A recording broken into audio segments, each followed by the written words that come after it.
Yes yes, ঠিক আছে, একদম ঠিক আছে। না না, মানে আমাকে একটা জিনিস বলেন যে অনেকের অনেক রকম কথা উঠে যে এই সেই কি হয়েছে ভাই? এখন খেলা ভুলে গেছে? এখন খেলা ভুলে গেছে বাংলাদেশ টিম। বাংলাদেশ টিম এখন খেলতে পারে না। এবং এইটাই বাস্তবতা, এবং এই বাস্তবতার কথাই অনেকদিন যাবত আমি আমার ভিডিওতে বলতেছি, এবং আপনারা যারা আমার সাথে থাকেন তাদের সবাইকে আমি এই জিনিসটা বুঝাইতে চাই যে ভাই, বাংলাদেশ অ্যাকচুয়ালি কেমন, বাংলাদেশ অ্যাকচুয়ালি কেমন খেলে, তারা কেমন খেলা পারে। সো এইটা হচ্ছে বাস্তবতা। বাস্তবতা মিরপুরের পিচে কখনোই বাস্তবতা আপনি দেখতে পারবেন না।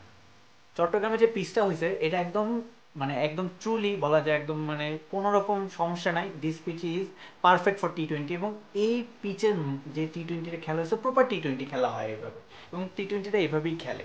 বর্তমান টি-20 স্ট্যান্ডার্ড বলতেছে আমাদেরকে যে আমরা বর্তমান টি-20 স্ট্যান্ডার্ডের মানের অনুযায়ী 166 রান ইজ নট এনাফ।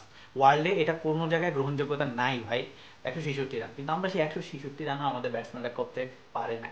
বাংলাদেশের ব্যাটসম্যানদেরকে বেতন দেওয়া প্লিজ বন্ধ করে দেয়, আমার এটা আর্নিং রিকোয়েস্ট। এবং তাদেরকে জাস্ট ফিল্ডিং করানোর জন্য ম্যাচে নেওয়া হোক। ব্যাটিং করতে হলে বলারদেরকে ব্যাটিং করো, বলারদেরকে বেতন বাড়ায় দাও, তারা বলিংও করবে ব্যাটিংও করবে। কারণ বাংলাদেশে যে ব্যাটাররা রয়েছে তাদের থেকে বলাররা ভালো ব্যাটিং করে যায়। তানজিম হাসান, মানে একটা জাস্ট আপনি জাস্ট এই জিনিসটা চিন্তা করেন যে একটা ম্যাচে একজন বলার টপ স্কোরার, মানে একজন বলার টপ স্কোরার রান করতেছে একটা টি-20তে, কতটা জঘন্য লেভেলের ব্যাটিং ইউনিট আমাদের আছে, একবার জাস্ট জিনিসটা ভাবেন। আপনি অ্যানালাইসিসগুলো অবশ্যই বুঝতে পারবেন যে কখন একটা টিমের, একটা ফুটবল খেলায় যখন একটা গোলকি অনেক ভালো পারফরমেন্স করে, তার মানে বুঝতে হবে সেই টিমের অবস্থা জঘন্য। কারণ সেই টিম গোলকির উপর নির্ভর হয়ে আছে, বলটা গোলকিকে সেভ করতে হচ্ছে। তাদের ডিফেন্স লাইন ভালো না, তাদের মিডফিল্ডও ভালো না। ঠিক সেমভাবে যখন বলাররা ব্যাটিং, মানে ব্যাটিং টাইপের পারফরমেন্স দেয়, আর তখন বুঝতে হবে ব্যাটারদের অবস্থা নাই, দে আর ব্রোক, শেষ। এবং আজকে রবম্যান পাওয়েল এবং ওয়েস্ট ইন্ডিজের যে ব্যাটসম্যানরা রয়েছে তারা টি-20 স্ট্যান্ডার্ডই, বাট তাদের লাস্ট টি-20 সিরিজটা ভালো ছিল না, নেপালের কাছে জঘন্যভাবে হারছে। তারা খুবই সিরিয়াস হয়ে আজ কালকের ম্যাচটা খেলছে। আর ভাই, তারা দেখাই দিছে তারা ওয়ার্ল্ড ক্লাস। তাদের রবম্যান পাওয়েল, তাদের জেসন হোল্ডার, প্রত্যেকটা প্লেয়ার সেই হোক, দে আর ফর টি-20। এবং ওয়েস্ট ইন্ডিজকে আমরা টি-20-র জন্যই জানি। সো আমরা কতটুকু আমাদের দিক থেকে সিরিয়াস ছিলাম। 166 run is not a big score, আমি বলবো this is not a big score, this is a medium level একটা স্কোর যেটা ইজিলি চেস করা যায়। আর যদি এই টাইপের স্কোরই চেস না করতে পারেন ভাই, খেলেন না ক্রিকেট, বন্ধ করে দেন ক্রিকেট।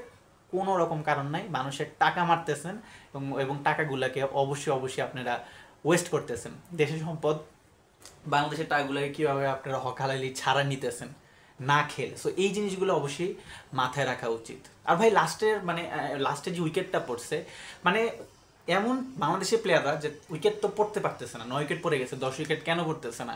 আমি নিজে আউট হয়ে যাব, আমি নিজে হিট আউট হয়ে যাব। তাসকিন আহমেদ একটা সুন্দর ছয় মারছে, বাট সেই সুন্দর ছয় কোনো মূল্য নাই যতক্ষণ না হিট আউট হয়েছে। বাট ভাই, তাদেরকে দোষ দিয়ে লাভ নাই, তারা আসলে বলার, তাদের কাছে যেগুলো পাবো সেগুলো বোনাস। সো আজকে পুরো বোনাসের মধ্যেই ছিলাম, লাইক পুরো ম্যাচটার মধ্যে, কারণ সামনের ব্যাটসম্যানটা তো রান করবে না। আর যেই রান করবে সেই রান কোনো কাজে আসবে না, এই রানের কোনো মূল্যই নেই। সো এই হচ্ছে দেশের অবস্থা, বাংলাদেশ ক্রিকেটের অবস্থা। প্রতি মোমেন্টে আমাদেরকে বাস্তবতা দেখাইতেছে যে এগুলাকে প্লিজ খেতে চাষ করাও, বা এদের দিয়ে ক্রিকেট হবে না, এদের দ্বারা অন্য কিছু হইতে পারে, সেগুলো করানো উচিত। তো খুব বাজে জেনারেশন যাচ্ছে বাংলাদেশ ক্রিকেটের। আপনাদের মতামত কি আমাকে কমেন্টে জানান। ভিডিও ভালো লাগলে লাইক দিন। দেখা হচ্ছে নেক্সট ভিডিওতে। ভালো থাকুন, সুস্থ থাকুন, আমাদের সাথেই থাকুন।